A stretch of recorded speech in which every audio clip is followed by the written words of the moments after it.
उसकी आप ऐसे थप्पियां रचते हैं तो कई गुना ऊंची मंजिल बनेगी, कई गुना ऊंची मंजिल बनेगी। तो नालंदा में कितना ज्ञान होगा, विक्रमशिला में कितना ज्ञान होगा, तक्षशिला में कितना ज्ञान होगा, आप अंदाजा लगा सकते हैं कि कितना ज्ञान होगा। तो ये जो ज्ञान है ये सेंट्रल एशिया में भी था।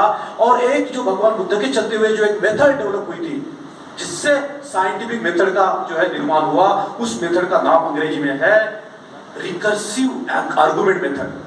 तो आप एक चीज का अध्ययन करते हैं, एनालिसिस करते हैं, उसके गहराई में जाते हैं, उसको सारे एंगल से देखते हैं और उसके बारे में आप जो है अपना एनालिसिस लिखते हैं और एनालिसिस रिपीट करते हैं, एनालिसिस करते हैं, रीएनालाइज करके वो जो ऑब्जेक्ट है उसको आप समझने की कोशिश करते हैं। इसको बोलते हैं रिकर्सिव आर्गुमेंट मेथड। और जो रिकर्सिव आर्गुमेंट मेथड जो थी वो सेंट्रल एशिया के बौद्ध विहारों में जो है वो पढ़ाई जाती थी। विहार मतलब कॉलेज, जैसे मतलब नालंदा यूनिवर्सिटी जैसे विहार है वो कॉलेज जैसे देते थे। तो जब मुस्लिम लोग आए तो मुस्लिम लोगों का बौद्धों के साथ संपर्क आया और मुस्लिम लोगों का जो बौद्ध धर्म के साथ संपर्क आया तो उन्होंने बौद्ध धर्म से दो बातें सीखी।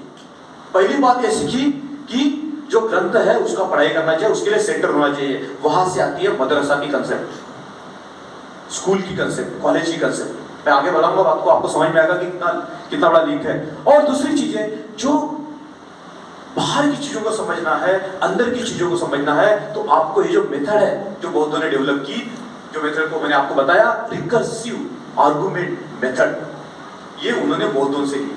और जब यूरोप का और मुसलमानों का संपर्क आया तब उन्होंने वहां से दो सिस्टम ली, एक द सिस्टम ऑफ कॉलेज और ये रिकर्सिव आर्गुमेंट मेथड।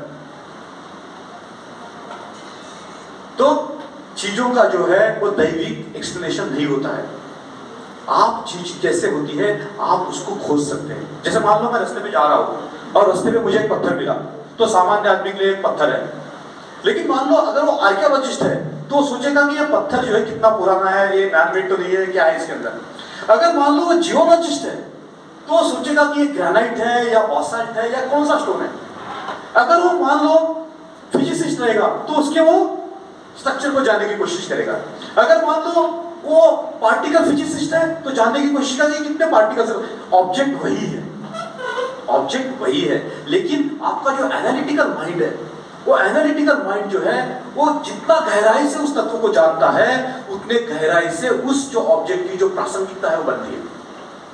अब गौर कीजिए इस मेथड की तरफ। और ये जो मेथड है जिसको रिकर्सिव आर्गुमेंट मेथड बोला है, ये यूरोप में जाके जो है इसने रिलीजन को चैलेंज किया। इस मेथड ने जो जो प्रस्तावित जो संकल्पनाएं थी उसको चैलेंज किया और जो है वो वहां से साइंस का बर्थ हुआ है। एक दूसरी बात मैं आपको बताऊंगा, जीरो भारत से आया बोलते हैं, लेकिन कहां से आया ये बहुत सालों तक पता नहीं चला। अननोन इंडियन बोलते थे। जब मैं यूपीएससी एग्जाम देता था सवाल आता था कि शून्य का आविष्कार किसने किया, तो बोलते थे अननोन इंडियन।